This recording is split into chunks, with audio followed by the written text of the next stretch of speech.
हूं प्रदीप कुमार और आप देख रहे हैं डिजिटल मार्केट। वीडियो शुरू करने से पहले बता दूं कि ये वीडियो एक एजुकेशनल पर्पज के लिए है। अगर आप कोई भी फाइनेंशियल इन्वेस्टमेंट करते हैं तो अपनी सोच समझ के साथ ही करें या फिर अपने फाइनेंशियल एडवाइजर से सलाह जरूर लें। अगर आपको कोई भी फाइनेंशियल लॉस होता है तो उसके लिए वीडियो रिस्पॉन्सिबल नहीं रहेगी। तो चलो वीडियो शुरू करते हैं। देखो दोस्तों, आज हम बात करने वाले हैं LTI माइंडट्री लिमिटेड के बारे में। अगर आप चैनल पे नए हो तो चैनल को सब्सक्राइब जरूर कीजिएगा ताकि आने वाली जितनी भी इंफॉर्मेटिव वीडियो है उनकी नोटिफिकेशन आप तक सबसे पहले पहुंच पाए। आप बस स्टॉक मार्केट में ध्यान रखिए, आपके लिए एनालिसिस का काम हम लोग करेंगे, ठीक है। देखो आज हम बात करने वाले LTI माइंडट्री लिमिटेड के बारे में, क्योंकि ये दो कंपनियां हैं। LTI अलग कंपनी है, माइंडट्री अलग कंपनी है, लेकिन दोनों कंपनियां मर्ज हो गई और दोनों को मर्ज करके इसकी एक लिस्टिंग बनाई है इन्होंने, LTI Mindtree.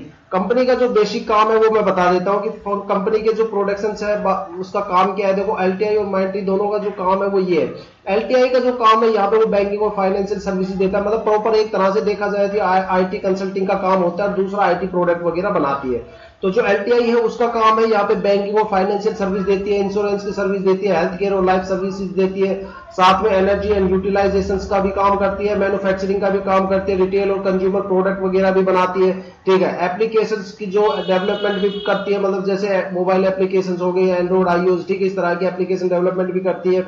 Infrastructure management system का भी ये काम करते हैं, डिजिटल ट्रांसफॉर्मेशन का भी काम करते हैं, क्लाउड कंप्यूटिंग वगैरह या क्लाउड सर्वर वगैरह का भी ये काम करते हैं, साइबर सिक्योरिटी की भी ये सर्विस देते हैं, साथ में डाटा एनालिसिस्ट और AI से रिलेटेड भी इनके कुछ काम है, ठीक है। और अगर बात करें माइंडट्री की, तो माइंडट्री के जो वर्क है, देखो मैंने पहले बताए थे LTI और माइंडट्री दो अलग अलग कंपनी है। तो LTI का मैंने बता दिया कि उनके प्रोडक्ट और सर्विसेज क्या है। अब माइंडट्री की प्रोडक्ट और सर्विस क्या क्या है वो मैं बताता हूँ।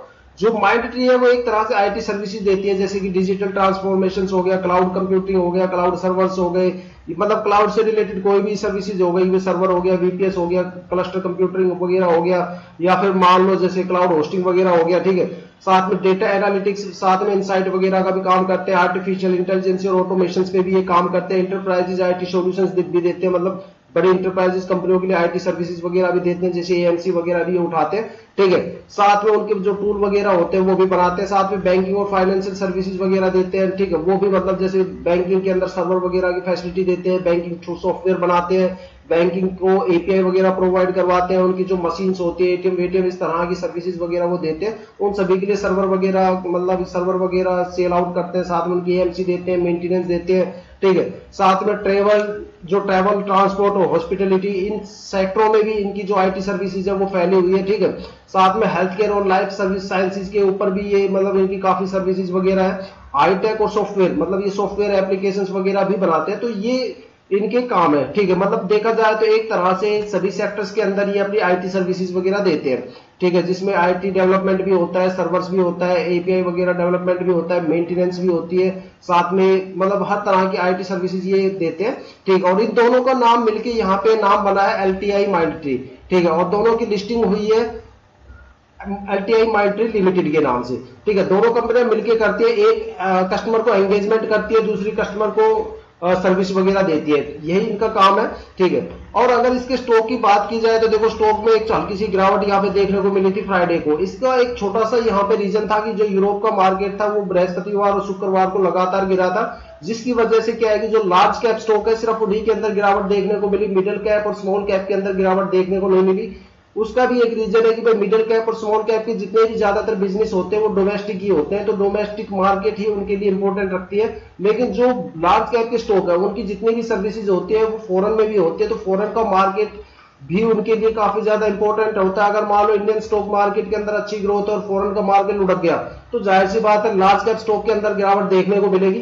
तो अगर यहाँ पे बात करें NYSE की, तो देखो NYSE अभी तो चलो पॉजिटिव में चल रहा है, लेकिन 5 डेज पहले की बात करें तो यहाँ पे देखो एक गिरावट थी, ये गिरावट यहाँ पे थी। और यहाँ पे जो गिरावट थी NYSE के अंदर ये कम से कम 200 पॉइंट के आसपास थी। फ्राइडे को मैंने इसको बृहस्पतिवार को मैंने इसको चेक किया था। नेस्डेक की बात करें तो यहाँ पे भी देखो गिरावट थी, गिरावट का माहौल बना हुआ था। देखो यहाँ पे देखिए 5 डेज के चार्ट, यहाँ पे एक बड़ी गिरावट देखने को मिली थी बृहस्पतिवार और शुक्रवार को, जिसकी वजह से ये स्टॉक थोड़ा सा गिरा, ठीक है। और अगर नेस्डेक डॉ जोन्स की बात करें जो एक इंडस्ट्रियल एवरेज इंडिसेस वगैरह को शो करता है, अगर इसका 5 डेज का चार्ट करें तो यहाँ पे भी आपको एक गिरावट देखने को मिली थी।